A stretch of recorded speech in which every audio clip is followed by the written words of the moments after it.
Hello my dear students. 1.1 exercise मधले आपले काही 3 प्रॉब्लेम सुटलेले होते ते लक्षात आले नव्हते.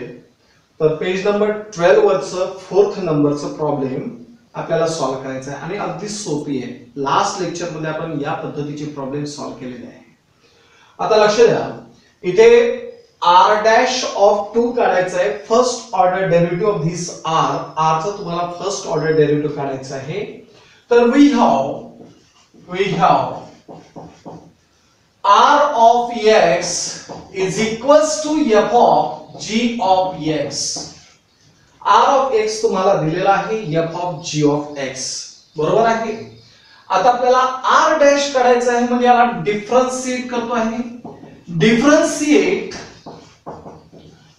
विथ रिस्पेक्ट टू x, याला जर आपण डिफरन्शिएट करतोय विथ रिस्पेक्ट टू x ने, so r dash of x is equals to derivative of this f. According to this f, the derivative is f dash of g of x into derivative of g of x is g dash of x. काय केलं परत लक्षात घ्या, यामध्ये याचा derivative झालेला आहे r dash of x, या f नुसार डेरिव्हेटिव्ह झालेला आहे f dash of g of x आणि g of x चा डेरिव्हेटिव्ह झालेला आहे g dash of x. आता एवढं झाल्यानंतर मला एक सांगा, कशाची व्हॅल्यू आपल्याला पाहिजे आहे? r dash of 2 ची. सो r dash of 2 म्हणजे जिथे कुठे x आलेला आहे त्याच्या जागेवर तुम्हाला 2 पुट अप करायचं आहे. So f dash of g of 2 into g dash of 2, बरोबर आहे. आता g of 2 म्हणजे याची व्हॅल्यू 2 असताना g of 2 पाहायचं आहे, म्हणजे g of 2 किती झालेला आहे 6. तर याचा अर्थ f dash of 6. परत लक्षात घ्या, याची व्हॅल्यू 2 असताना g of x ची व्हॅल्यू आहे 6, म्हणजे याचा अर्थ g of 2 ची व्हॅल्यू झालेली आहे 6. g dash of 2, याची व्हॅल्यू 2 असताना g dash of x ची व्हॅल्यू आहे 4, आणि म्हणून मी इथे काय केलंय into 4. Now f dash of 6, याची व्हॅल्यू 6 असताना f dash of x ची व्हॅल्यू आहे -4, and so -4 into 4 म्हणजे किती झालेलं आहे -16, and this much is the answer. हे झालेलं आहे आपलं आन्सर. एवढं सिंपल आहे. सेकंड नंबर आपण पाहतो आहे r of x is equals to g of 3 plus f of x.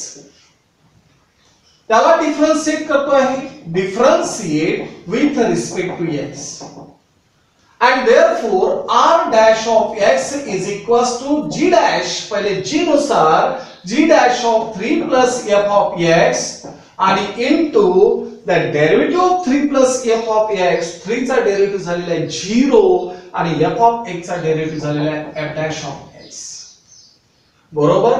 मग याची व्हॅल्यू 4 असताना म्हणजेच r dash of 4 is equals to g dash of 3 plus f of 4 into f dash of 4, and therefore g dash of 3 plus f of 4 म्हणजे x ची value 4 असताना f of x ची value आहे 3, म्हणजे 3 into f dash of 4 म्हणजे x ची value 4 असताना f dash of x ची व्हॅल्यू आहे 5 into काय झालेला आहे 5. So g dash of 6 into 5, g dash of 6 म्हणजे x ची व्हॅल्यू 6 असताना g dash of x किती आहे 7. So 7 into 5 that is equals to 35, and this much is the answer. हे झालेलं आहे r dash of 4. ओके, एवढे सिंपल प्रॉब्लेम इथे तुम्हाला विचारले जातात. साधारणतः अशा पद्धतीचा जर प्रॉब्लेम असेल तर 4 मार्क्स, प्रत्येकाला 1-1 मार्क्स दिला जातो. त्याच्यानंतर s of x. Now s of x is equals to तुम्हाला दिलेला आहे f of 9 minus f of x. Okay, परत त्याला डिफरन्शिएट करतो. So s dash of x is equals to f dash of 9 minus f of x into the derivative of 9 minus f of x is minus f dash of x, बरोबर आहे. आता आपल्याला x ची value 4 माहिती आहे, म्हणजेच S dash of 4 is equals to f dash of 9 minus f of 4, 9 minus f of 4 into minus f dash of 4. So, f dash of 9, f dash of 9 minus f of 4, याची value 4 असताना f of 4 ची value आली 3, म्हणजे 9 minus 3, 9 minus 3 बरोबर into minus f dash of 4, f dash of 4 म्हणजे याची value 4 असताना f dash of 4 किती आहे तर 5, so minus 5. किती झालेला आहे -5. Then f dash of 9 minus 3 that is 6 into -5. f dash of 6 म्हणजे याची व्हॅल्यू 6 असताना f dash of x ची व्हॅल्यू आहे -4, so -4 into -5 म्हणजे 20. ओके. त्याच्यानंतर लास्ट प्रॉब्लेम हे तुम्हाला करायचं आहे. काय असेल ठीक आहे, सॉल्व करून घेऊ आपण. s of x is equals to g of x. याला डिफरन्शिएट करतो आहे. Differentiate with respect to x and therefore s dash of x is equals to, according this derivative काय झालेला आहे g dash of g of x. Again या g of x चा derivative म्हणजे काय झाला g dash of x बरोबर आहे. So s dash of x ची व्हॅल्यू आहे 6.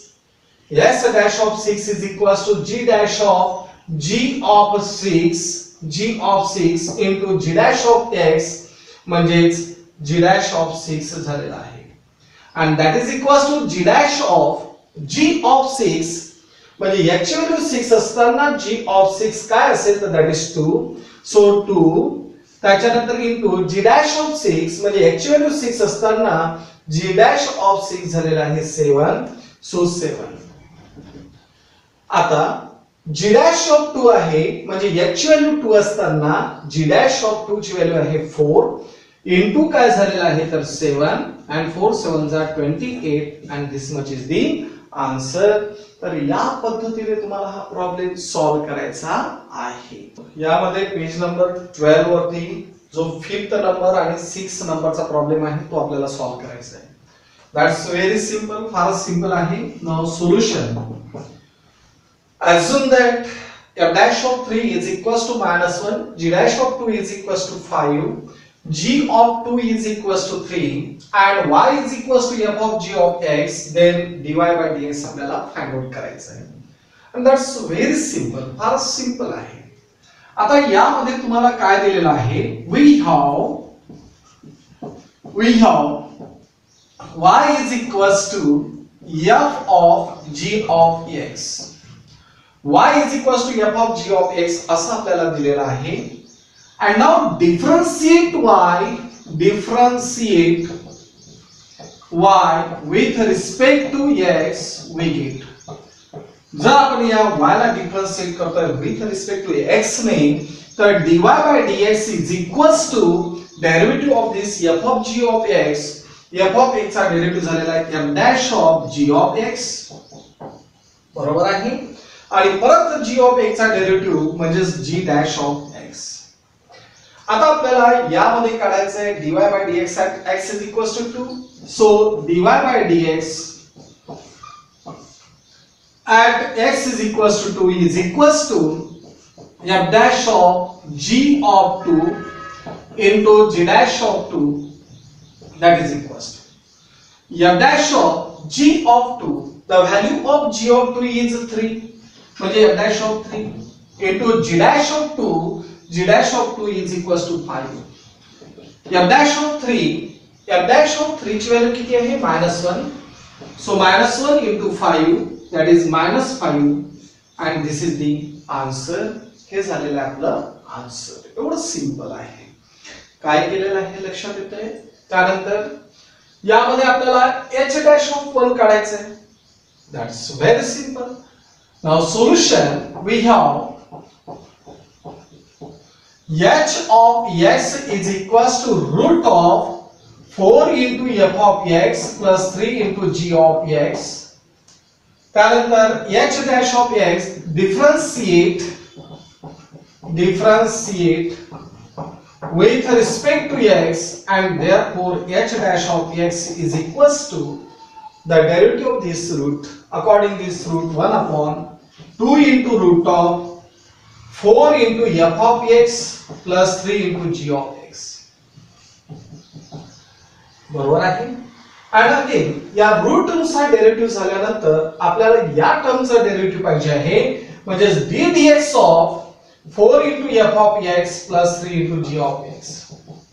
Okay, and that is equals to 1 upon 2 into root of 4 into f of x plus 3 into g of x into the derivative of this term, that is 4 into f dash of x plus 3 into g dash of x. बरोबर आहे. आता आपल्याला h dash of 1 पाहिजे आहे. h dash of 1 म्हणजे काय, तर h dash of 1 is equals to 1 upon 2 into root of 4 into f of 1 plus 3 into g of 1 बरोबर into 4 into f dash of 1 plus 3 into g dash of 1.